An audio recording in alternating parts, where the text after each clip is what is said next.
Let's go! Get you fired up. Yeah. Oh, good joke. Whoa! It's Get it. amazing. Mark it on the street. Woo! Let's do it. Welcome back to Jackal's Dance. Episode 22, part 2, take 3. We got a puppy, y'all. She's attacking everything in the fucking world. Anyway, you hear about those puppies you get, from the shelter? Where they're abused and they're real quiet? Yeah. We need one of those. This one thinks she runs everything. Yeah, she does. Anyway, we're talking about Drake Bell. We're talking about the allegations. We're talking about how the fact you were abused don't give you the right to abuse other people. Right. We're talking about how this whole little video that everybody's talking about that I spent like $10 on to watch, Quiet on the Set, is just a giant PR campaign for Drake Bell to try to make people not pay attention to the shit he fucking did. Yeah. I'm telling you, when you watch this thing, it starts out like it's like a big umbrella, but by the end of it, they end on Drake Bell. It's like literally propaganda for Drake Bell by the end of it. Really? That's all it is. I haven't watched like, it, so I mean, I know they, what's going They on. gloss over his allegations, and then give you all these reasons why, even though the stuff he did wasn't that bad, the only reason he did it was because of what happened to him. Right. Which that's really sad that happened to him. It is. But the guy that abused you, Drake, probably had the same shit happen to him too. Right. And I don't think we should give him any fucking sympathy. Because when you start abusing other people, I'm sorry. Gotta break the cycle You abuse somewhere. other people. Yeah. That's it. Yeah. And you will probably hear some barking. She's probably hearing my voice now. She's barking. Yeah. She'll find something in our room to just tear apart. And she'll probably be happy for a little bit while she's destroying whatever that is. All right. And so anyway, he had a good dad. Drake Bell did. At least in terms of trying to protect him. Right. He was trying to protect him from this weird guy. Not Josh Peck, Brian Peck. Brian Peck, who was being really strange with him, trying to hug him all the time and blah, blah, blah. So let's see a little clip about that. All right. Was an attentive parent. And this is from a YouTuber that I don't know who it is. And growing suspicious. And Brian needed him gone. And in doing so, he could create even more tension in Drake's relatively stable life. So Brian really started getting into my mom's mind and telling her the same things he was telling me, how my dad's stealing my money, nobody likes that my dad's on. It's a lot of Botox in that forehead. Let's go, man. Let's go. Don't trust a man with Botox in the So he forehead. just started making me believe that he was horrible for my career. But I did say to her, you never, ever leave Drake alone with Brian Peck. And Hero. That's a hero right there. Yeah. Not all heroes wear capes. But he would look good in one. Yeah. Let's go. eyes, period, whatsoever. But unfortunately, Drake's mom. I paused it, I guess, while I was So recording. I don't Melissa know. Lindenfeld, who goes by Jimmy Ono on social media. came Oh, no, that forward was a on clip. TikTok That's in the- 2020 I about stopped the it and started abusive another one. relationship she had with That's what Drake it Bell was. from 2006 to This is 2000. about his. Hold on, stop! Stop it, Clint. Oh, I just stopped and played it. Stop! Stop! Now I use my real name. Fuck You it. did. Fuck it. We're not stopping it. We're not stopping it. My real first name is Clint. Whatever. So, there's like 5 people watching this. So, that's not even my real name. So, go ahead and look Clint up. Go ahead. Go ahead. But anyway, next part we're going to talk about is this is about the allegations against Drake Bell from his like first wife or fiance or something.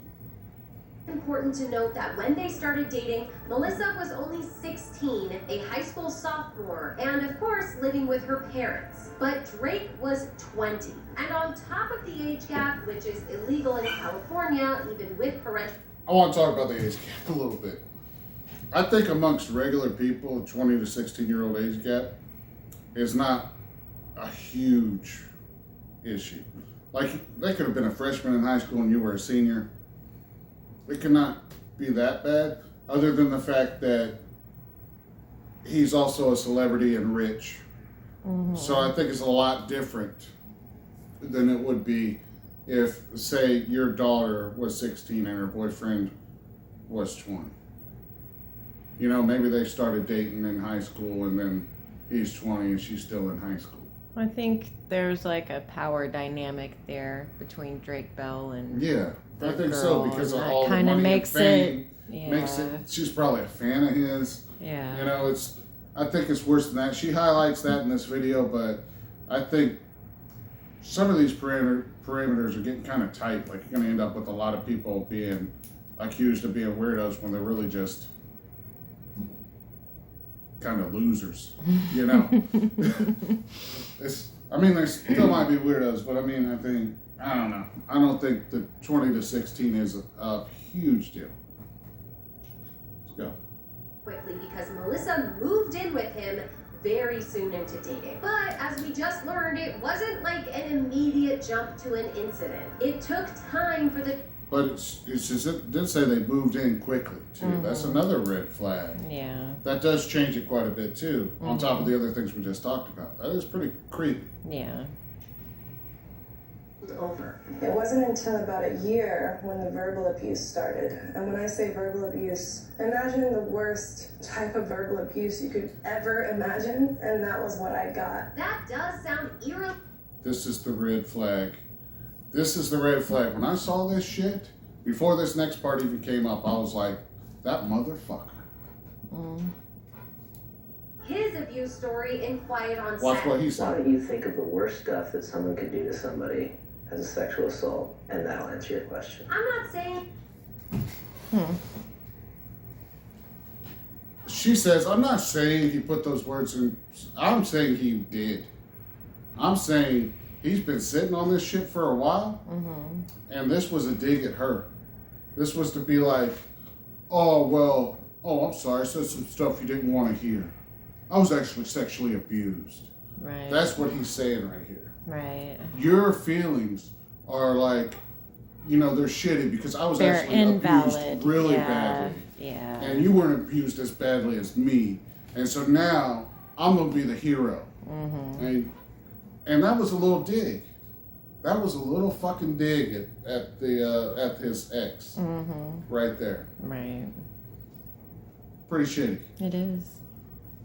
Notice how often we see recurring patterns when dealing with the cycle of abuse. She went on to say the incidents she faced with Drake started escalating. It then turned into physical, hitting, throwing, everything. He dragged me down the stairs. My face hit every step on the way down. Melissa then posted more videos with photos of her journal at the time detailing the abuse, text messages recalling Drake scalding her with hot water, and a police report stating that Drake had threatened to kill and stab Melissa and her friend after they broke up. Oh my God. Oh, she's just lying. It's all a bunch of lies. She's been lying this long, and so has all these other people that have said stuff about it. Right. I'd like to grab Drake Bell and drag him down a fucking staircase. And let his face. Short little pussy ass down a flight of stairs. Knock some of that Botox out of knock his some of that forehead. Botox down into his nose. Fucking piece of shit. Wow. And now everybody feels sorry for him. Feel sorry for him now. Conversations she had with other women who had DM'd her with their own stories. One of the girls claiming Drake had cheated on Melissa by taking a 15-year-old friend's virginity. That's Also, another year when he was younger, y'all. 20. And then Drake's ex-fiance, Hayden Lane LaPation, who was with Drake from 2011 to 2016, she DM'd Melissa saying she went through the same horrific verbal, physical, and mental abuse. And that there were so many days where she thought Melissa went through this and she got out. And it made her think that she could get out too. In response to Melissa posting all of this, Drake said, clearly Melissa still felt close enough to me that just last year she was comfortable reaching out to ask me to provide her with financial support during a tough time, which I did. I do not know if today's behavior is some kind of misguided quest for more money or attention, but I am reviewing my legal options.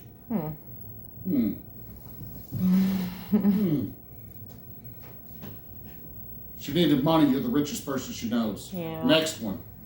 He might not realize this, but both things. I mean, she's can gonna be explain true. it better, Melissa but can be the victim whatever, she needed of money. horrible abuse and still go back to her abuser in a time of need. Of Because in course. these relationships, there's such a warped sense of unconditional love. You trauma bond together in the cycle of abuse. So that's what we know. I'm like from the pulling two a total sides. Hassan But now. I'm I'm just gonna chill right here. Y'all take it out. he went through. Well, there's a psychological reason for that. Obviously, It's a every psychological survivor's reason. story is different, but this phenomenon All of right. abuse survivors. Anyway, that's enough. That's enough. This, what I'm getting at the end of the day, this is not what this lady in this video is saying. What I'm about to say. Okay? I did use some of her video to make some points with the clips about what I'm saying. But that's not what she thinks, and I'll put a link in the description, but as I've said a million times, anybody I link to is way bigger than me anyway. And you'll probably already seen the video or have it in your feed. But, Yeah. just to say, Drake Bell's a fucking piece of shit. Yeah. And one thing she says in this video a little bit later on is that she says the origin of the abuse is this Brian Peck. But that's not true. Because this cycle of abuse have been going on as long as people been fucking. You know? It's like tracing your lineage back. This guy was probably abused as well. Right. That's not the origin of the abuse. It goes way further back. This cycle is generations long. Right. So we cannot give people a fucking free pass just because they're famous. I don't know. Why does he get the free pass? Why Right. can he like drag somebody down some stairs Yeah. and bust their face You all have- up? Because no, but you don't understand. He was sexually abused. Yeah, but you have to break the cycle at some point. Exactly. You have gotta hold people if accountable. yeah, exactly. And exactly. It's important to understand where the urge came from, maybe. Yeah. But you can't let people fucking abuse other people No. and not say something about it, not hold them accountable. This motherfucker has barely been held accountable for anything. He's been found guilty of one thing, or not found guilty, he pled guilty, I believe. And it was very little. He like moved to Mexico and shit. And now he's doing a PR stunt to get his name out there in a more positive way. And so now he could be the victim. This is that Corey Feldman shit all over again. Yeah. So, Drake Bell, you're a piece of shit. I challenge you to a boxing match in my front yard. Nice. So show up if you want. You can bring your dad. I'll cook him a nice dinner. But if he wants Hell to box yeah. me too, I'll break his legs. Because I cheat. Where we at on time? Almost 15 minutes. All right, we're done. Goodbye. Bye. Love you.